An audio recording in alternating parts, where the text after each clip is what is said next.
Donald Trump's having a rough go of it, folks. In fact, the last couple weeks have really not been good for Donald Trump. After all, we saw his handpicked candidate up there in Pennsylvania have to withdraw from that Senate race for, all of those horrifying accusations against him. That was Parnell. And then, of course, you've got Mo Brooks in Alabama, who is appearing to be losing his Republican primary to keep hold of his seat to a young up-and-comer in the Republican Party. Trump has endorsed Brooks, and now he's losing. You have other Trump-endorsed candidates that haven't fared so well this year. All of the challengers that he's trying to put in place against these Republican incumbents who voted to impeach him, they're not doing well at all. And then, of course, you have this past weekend's rallies with Bill O'Reilly, right?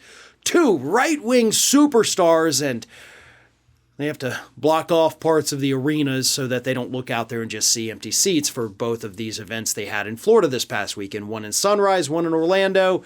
Nobody wanted to go. Nobody cared what the former president of the United States had to say. And of course, let's not forget the fact that we have on record Donald Trump reaching out to members of Congress, Republican members of Congress, warning them, threatening them, don't you dare vote for that infrastructure bill.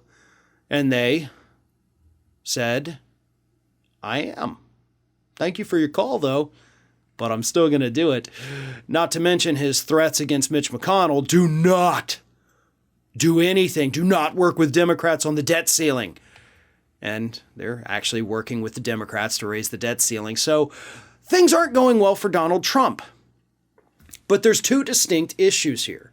One we have with the public itself, right? And we see that with not only the candidates he is endorsing, but also with this little tour he's on with Bill O'Reilly. Nobody cares what Trump has to say. They don't care if the person he picked is a loyal Trumpist.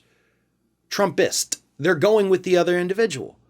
They don't care that he's going out there and speaking to them personally during this little tour. They're not showing up. This shows us that with regard to the public itself, Donald Trump's popularity and his influence appears to be waning.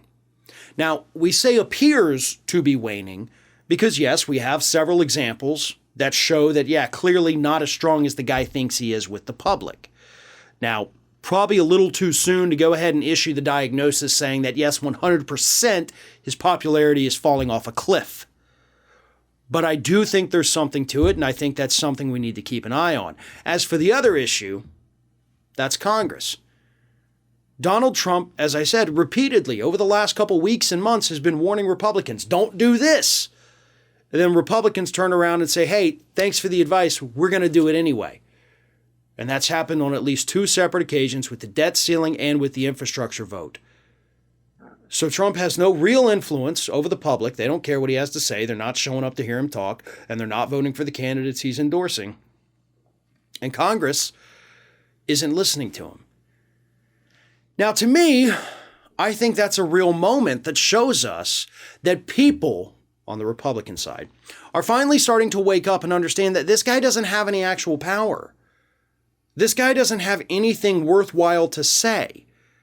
All he's doing every time he goes out there and does speak is playing the greatest hits. Either he's making fun of somebody he doesn't like when he called Mitch McConnell the old crow, or he's bitching and moaning about losing that election that now was over a year ago. He's whining about fraud that we know doesn't exist, even though the Republicans, 70% of them think it exists. I think deep down they know it doesn't. I genuinely am starting to not believe those polls. There's a chance Republicans might just be saying this because they feel like it's what they need to say, because when it comes down to it at the end of the day, it's not an actionable thing for them. I do believe that Trump's influence is waning. I think we see it in Congress. We're seeing it with the public. We may not be seeing it in the polls, but in practice, it is. We are seeing it. So which one is more likely to be real? What we're actually seeing with the polls, or what we're seeing happening out there in America today? Do you think people are lying by not showing up to his events? Or do you think they're lying when the pollsters are asking them these questions? Or maybe they're getting confused, or maybe the poll is whatever. Choice is yours. Believe what we're seeing with our own eyes, or believe what Republicans are telling pollsters. Personally, I'm going to trust my eyeballs on this one, because it does appear at the moment that Trump's influence is being exposed as a complete and total sham.